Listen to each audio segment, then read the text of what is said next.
Fala galera, tudo bem? Hoje a gente vai estudar uma coisa que é muito importante para o vestibular, mas eu diria que é importante para a vida também, que é o ciclo menstrual. Como é que acontece esse processo hormonal, esse processo fisiológico, estrutural dentro do útero e tal. Cada passo a gente vai estudar aqui e de maneira muito detalhada, com animação muito bacana. Então, vamos a isso agora. Gente, o processo de ciclo menstrual ele se inicia com a fase onde nós temos aí, ó, a descamação do endométrio, tá? Esse processo de descamação que você viu aí, ele é um processo onde toda aquela camada que se forma todos os meses, que obviamente o intuito é que haja uma gestação, tá? Quando isso não acontece, essa camada ela vai morrendo, ela vai necrosando e ela é expulsa pelo canal vaginal, o que caracteriza a menstruação e o início do ciclo menstrual. Então, para começo de história, como é que você calcula, como é que você sabe quando é que seu ciclo menstrual começou? É no primeiro dia da sua menstruação. Então, essa primeira fase, ela é chamada de fase folicular, como você pode observar aqui, tá? Você tem aqui essa linhazinha vermelha que é uma quantidade de estrogênio e de progesterona, você percebe que ela está baixa no primeiro momento, né? Que é o que permitiu aí esse sangramento e essas cólicas que a mulher vai sentindo também lá no útero. Essas cólicas são contrações rápidas ali, tá? Para expulsar esse endométrio que está lá ainda, né, em processo de decomposição, já que não houve a implantação, não vai haver a gravidez. Aqui você está observando a glândula hipófise, tá? A glândula hipófise que você observa aqui, nesse momento, ela está fazendo o quê? Ela está produzindo, voltando a produzir os hormônios que são chamados de gonadotróficos, o FSH e o LH. Então, olha só o que é que vai acontecer. O primeiro é o FSH a trabalhar, a agir. Então, esse FSH, que é o hormônio folículo estimulante, o papel dele é qual? Estimular os folículos, que é isso que você está vendo aí nesse processo aqui dentro do ovário. Tudo que você está vendo aí é o ovário, tá? E aí, o que é que você observa? Que tem folículozinhos pequenos que vão, obviamente, crescer e vão aí se desenvolver, ó. Normalmente, no início do processo, você tem de 5 a 20 folículos que são amadurecidos, que vão amadurecendo aí todos os meses, tá ok? Entenda que a mulher não vai, obviamente, liberar esses 5, ela vai liberar um normalmente, tá? Um desses folículos que é aquele que ficar mais desenvolvido. Então, como você pode observar, um desses folículos aí, ele vai se desenvolver mais que os outros. E nessa primeira fase, você tem um aumento de estrogênio que é produzido a partir desses folículos. Então, o folículo é estimulado pelo FSH, esse folículo vai crescendo e vai produzindo estrogênio, que começa a reorganizar o endométrio lá no útero, tá ok? Então, olha só que bacana que você está vendo aí, ó. Inicialmente você vai ter, né, esse desenvolvimento de 5 a 20, mas lá no finalzinho você vai ter esse carinha aqui que é o folículo dominante, tá? Aquele maiorzão. E na hora em que esse folículo se romper para liberar esse ovócito, você vai entender que existem algumas enzimas nesse espaço interno que a gente vai chamar de antro folicular, esse espacinho que tem dentro dele, tá? E aí ele vai inibir o desenvolvimento dos outros folículos. E aí o que é que você percebe? Olha só o que é que está aumentando, a quantidade de estrogênio, como a gente aqui falou, tá ok? E aí você percebe que o hormônio FSH vai diminuindo, porque eles são, de certa maneira, antagônicos aí, tá ok? Um estimula o outro, mas tem um efeito de feedback negativo. Então, quando um está muito alto, o outro acaba baixando, tá ok? E aí você percebe que o útero vai crescendo, olha aí que maravilha, ó. O endométrio vai crescendo, vai ficando espesso, vai ficando cheio de vasos sanguíneos, até porque essa estrutura que você está vendo aí, depois ela vai, caso haja a implantação, né? Ela vai dar origem à placenta, a parte materna da estrutura placentária, tá ok? Então esses vasos sanguíneos aí vão servir para quê? Para dar um banho de sangue, de nutrientes no embrião no momento da implantação e também, obviamente, para formar uma estrutura de vasos sanguíneos da placenta, tá ok? Então você observa aí, ó, com detalhes.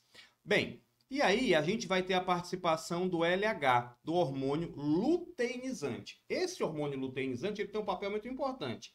Ele vai fazer com que haja o processo de ovulação, tá? E aí você está vendo um pouquinho, né, desse FSH voltando e nesse momento aí essa setinha estava apontando para o LH que quando tem esse pico, vai fazer a ovulação. Então você percebe, ó, aquela bolinha branca ali, vai ser o quê? O ovócito, e ele vai caminhando, principalmente no caso dele ter sido fecundado, né? O embrião acontecendo a fecundação lá nas tubas uterinas, vai ter o início da formação do embrião, vai ter aquelas divisões formando a mórula e ela vem andando, né, por todo o trajeto aí até chegar no útero, tá certo? Impulsionada por esse batimento desses cílios que você pode observar aí, ó, da tuba uterina, tá ok?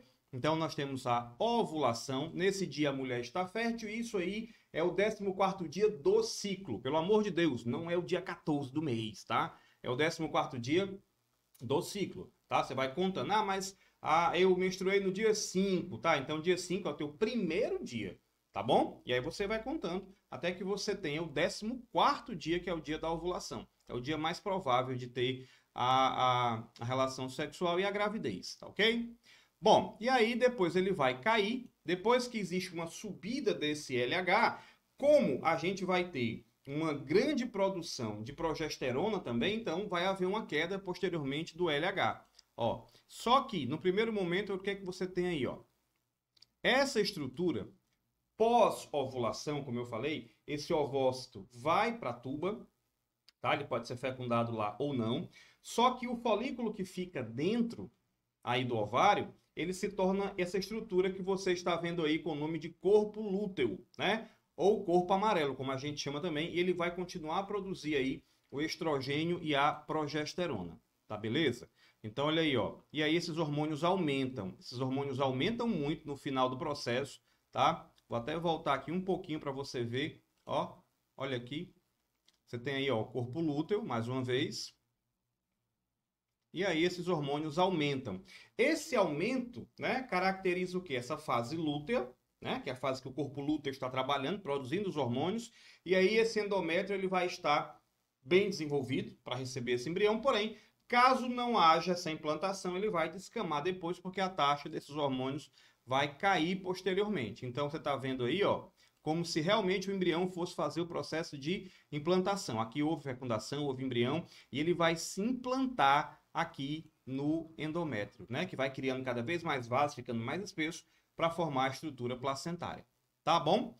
E aí, o que acontece, gente? Caso não haja essa fecundação, esse corpo lúteo vai começar a ser chamado de corpo lúteo atrésico. Ele vai sofrer uma atresia, uma involução, tá? E aí ele vai cortar o fornecimento de quê? Ele vai cortar o fornecimento de estrógeno e progesterona. Mas se a mulher estiver grávida, ele vai continuar produzindo por cerca de mais ou menos 2 meses ali, porque ele vai estar sendo estimulado por um hormôniozinho que sai lá da estrutura embrionária, que é a gonadotrofina coriônica. Lembra? Havendo gonadotrofina coriônica, isso é um sinal de que há embrião, portanto, é um sinal de gravidez. Portanto, ele é aquele teste que se faz no laboratório, né? Para saber se a mulher está grávida, o tal do beta-HCG. Mas esse HCG é tanto que ele é produzido que chega a sair até pela urina. Por isso que tem aqueles testes lá de farmácia, tá ok? E aí, olha o que é que você vai ter. O corpo lúteo se desfaz e aí todos os hormônios caem, né? E o endométrio vai perder a sua sustentação, volta-se então à etapa 0. No dia seguinte aí você vai ter o quê? Você vai ter o fluxo menstrual, tá? Essa estrutura vai descamar todinha pela vagina da maneira que você está vendo aí agora, ó. E começa tudo novamente, tá certo? Tudo novamente. Ele cresceu para quê? Para que haja a implantação. Então observa aí, ó. Observa que interessante. A ovulação agora é outra perspectiva, né? E foi lá e ele vai implantar, mas ele implantou por quê? Porque lá na tuba uterina, nesse caso aí, aconteceu a fecundação. Você tá vendo aí o espermatozoide, ó? Tá chegando, vai fazer aí a fecundação, na sequência a fertilização, que é a fusão dos pronúcleos feminino e masculino, tá ok? E aí houve, obviamente, o embrião que vai se implantar, tá certo? E aí temos bebê. Se não tiver bebê, vai ter, né, esse sangramento aí, tá ok? Então, tendo bebezinho, implanta, tal, isso vai ser assunto de outra aula, vou mostrar como é que é a questão da placenta e tal. Não tendo, vai acontecer essa descamação, tá? Então, é isso. Espero que você tenha entendido tudo para que a gente possa seguir nessa jornada de aprendizado da biologia. E aí, fica entendido que eu estou sempre por aqui, produzindo conteúdo para você que você aprenda mais, deixa suas dúvidas, compartilha, tá? Deixa um like aí no canal. Se você não é inscrito, se inscreve, que é para dar aquela moral para o canal subir e a gente conseguir levar cada vez mais conhecimento para as pessoas, tá bom? Beijo no coração e a gente se vê na próxima aula.